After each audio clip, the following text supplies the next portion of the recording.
আলাইকুম, কি অবস্থা সবার?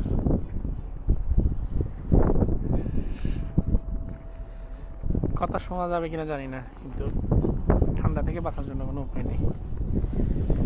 -18°C তাপমাত্রা বলতেছে এখন, -18°C বলতেছে তাপমাত্রা। এত পরিমাণ ঠান্ডা, এগুলো বলে বোঝানো যাবে না। সামনে আছে বরফ আর তুষারপাত একসাথেই সব। এই ধরনের অভিজ্ঞতা খুব কমই হয়েছে যে এরকম তুষারপাতের মধ্যে বরফের উপর দিয়ে হেঁটে -18°C তাপমাত্রা নিয়ে ক্লাসে যাচ্ছি ক্লাস করার জন্য। কি পরিমাণ যে ঠান্ডা পড়তেছে এখানে বলে বোঝানো যাবে না। আমার যে চোখগুলো দেখা যাচ্ছে, চোখগুলো ঠান্ডা পুরোপুরি জমে যাওয়ার মতো অবস্থা। আমি লাইফে প্রথম এরকম কোনো অভিজ্ঞতার সম্মুখীন হচ্ছি। লাইফে প্রথম আমার চায়নাতে, আগে কখনো হয় না এরকম। আগে সবসময় হতো ক্লাস শেষ হওয়ার পরে স্নো শুরু হতো, কিন্তু এখন আগে থেকেই শুরু হয়ে গেছে স্নো।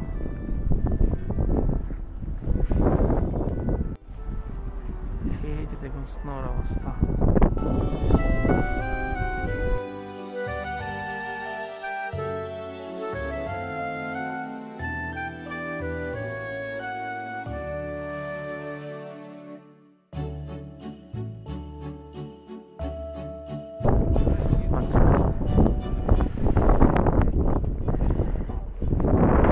এটা আরো খারাপের দিকে যাবে জানুয়ারি। এটা -30 পর্যন্ত যাবে।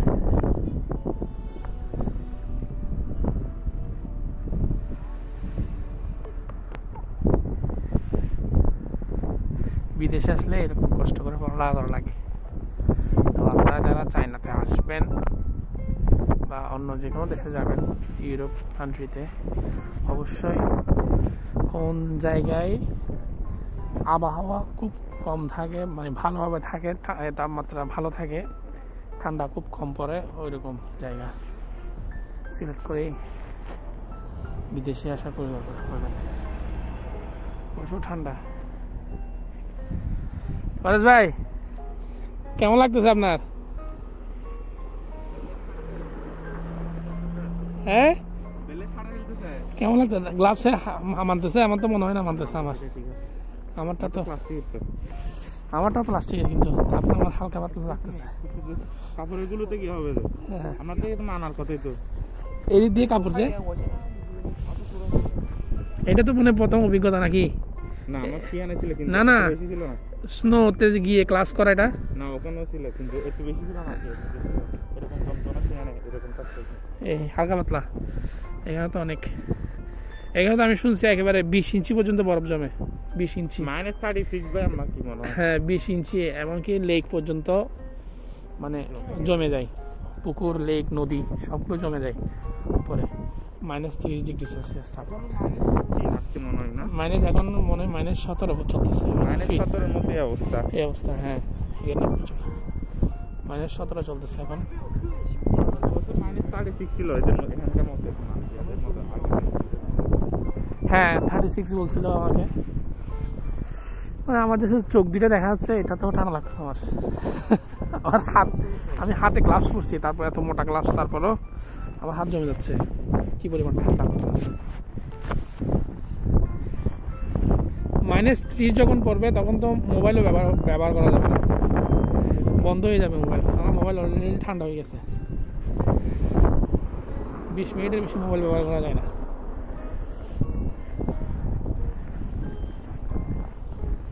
এই হচ্ছে অবস্থা। নর্থ চায়নার অবস্থা এরকম। এটার একটা সৌন্দর্য আছে, কিন্তু এটা ভয়ঙ্কর সুন্দর। ভয়ঙ্কর সুন্দর, হ্যাঁ ভয়ঙ্কর সুন্দর বলা যায়। আমি ভিডিও করতেছি, সূর্য উঠলে আরো বেশি সুন্দর লাগবে এটা। ক্লাসে মনে হয় কেউ যাবে না, আমার মনে হয় না কেউ যাবে ক্লাসে। হ্যাঁ হ্যাঁ, স্নো আছে, বরফ গলে যাওয়াতে আবার এখন নতুন করে হয়েছে এগুলো সব।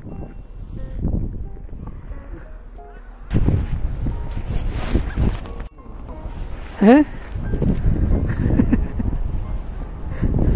কত ইঞ্চি হইতে পারে মিনিমাম আপনার মনে হয় 5 ইঞ্চি হবে মতো লাগছে 5 থেকে 6 ইঞ্চি হবে মতো লাগছে বরফ জমছে মনে মাপলে বুঝা যায় এখনো তো মাটি পান না মাটি পেয়েছেন 5 ইঞ্চি হবে হ্যাঁ 7 আঙ্গুল মানে কত ইঞ্চি 5-6 ইঞ্চি হবে এই অবস্থায় 5-6 ইঞ্চি মতো বরফ এখন জমছে এই সাধারণ স্নোতে এটা আরো খারাপের দিকে যাবে আরো বেশি পরিমাণ জমবে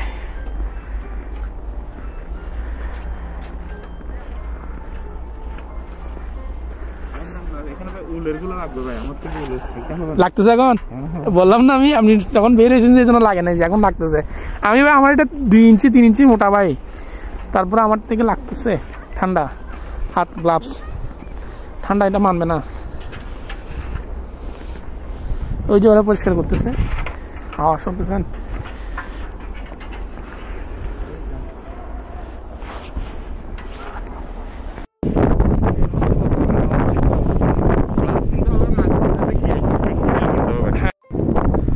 আমার হাত যে বের করছে আমার হাত 2-1 মিনিট বাইরে নাকি অনুভবই করতে পারবো না এই পরিমাণ ঠান্ডা মোবাইল ছবি দেওয়ার জন্য বের করছি ও মাই গড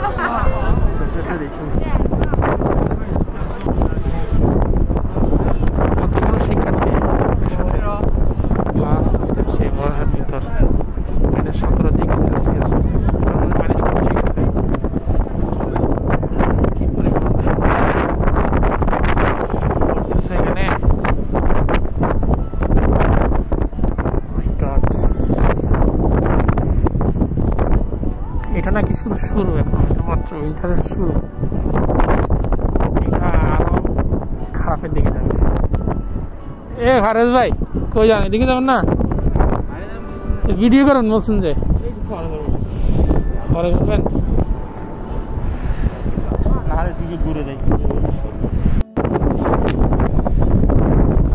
জানি না মোবাইল কতক্ষণ চলবে কি পরিমাণ ঠান্ডা আমার মোবাইলের ব্যাক সাইড পুরাই ঠান্ডা হয়ে যাচ্ছে আর একটু হয়তো জমে যেতে পারে তো মোবাইল কতক্ষণ চলবে জানি না যতক্ষণ চলে ততক্ষণ ভিডিও করতেছি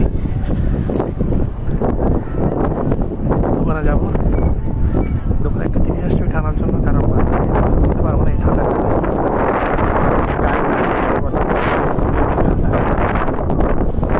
কষ্ট করে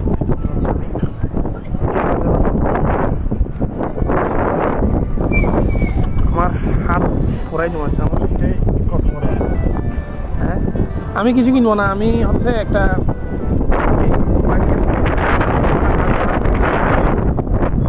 ময়দা তো ওইটা আনতে যাচ্ছি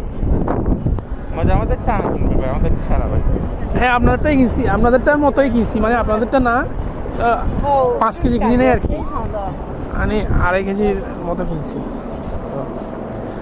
কারণ 5 কেজি কিনলে শেষ হতে অনেকদিন সময় লাগে না 5 কেজি কিনলে অনেকদিন ভাতই খান না হ্যাঁ ভাতই খাই এখন না এখন ভাত খাবো না চিন্তা করতেছি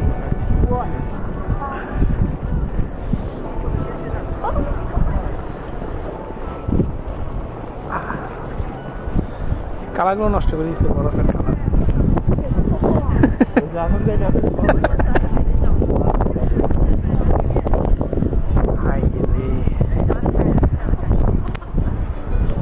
ক্যামেরা মোবাইল কখন বন্ধ হয়ে যাবে আমি এই চিন্তায় আছি ঠান্ডায় মোবাইল কখন এখানে মিনিমাম তো 5 ইঞ্চি হবে মিনিমাম না এখানে বেশি হয় নাই এই জায়গাতে বেশি হয় নাই এই জায়গাতে বেশি হয় নাই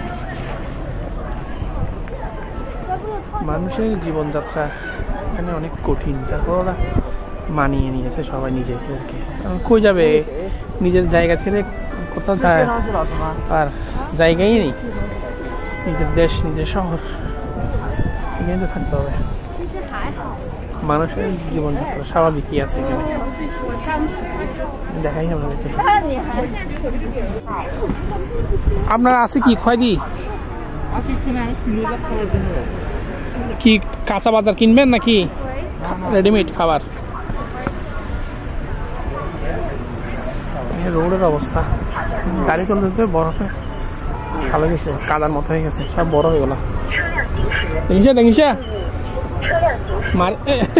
সাবধান ভাই, আসবেন কতক্ষণ লাগবে আপনার? আমার তো একটা ব্রেক কিনবো। ওকে আসেন তাহলে, ওকে ওকে ওকে।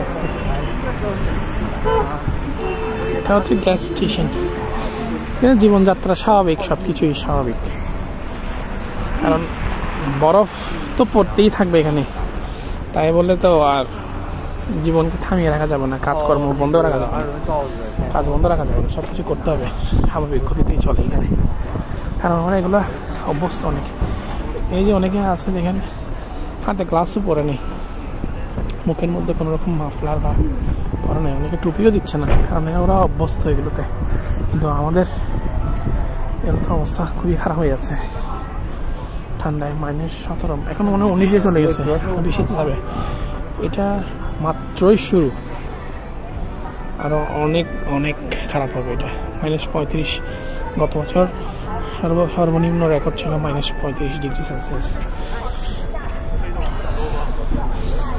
এটা হচ্ছে চায়নার দ্বিতীয় বৃহত্তম ঠান্ডা শহর এটা, চাংচুং সিটি, চাংচুং নামে পরিচিত। এখানে সবগুলো, এগুলো হচ্ছে কাদা না, এগুলো হচ্ছে সব বরফ। গাড়ি খুবই আস্তে চলতেছে, কারণ গাড়ি নিজেরাই কন্ট্রোলে রাখতে পারছে না, এত পরিমাণ বরফ। আবার একটা জিনিস আসছে এখানে, অনলাইন থেকে অর্ডার করছিলাম ময়দা, আমি ওর জন্য বলতে আসছি।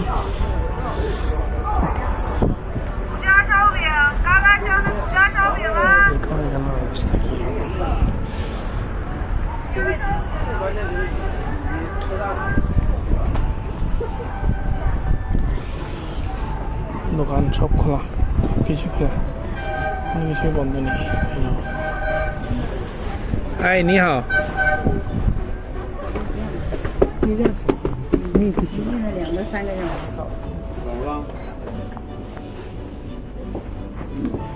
你好，拼多多买。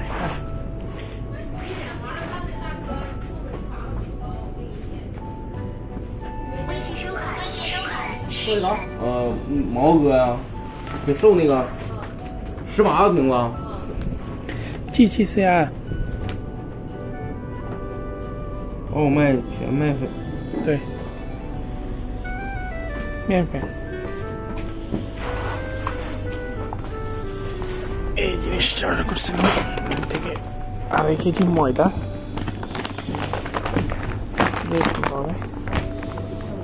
시제가, 对吧？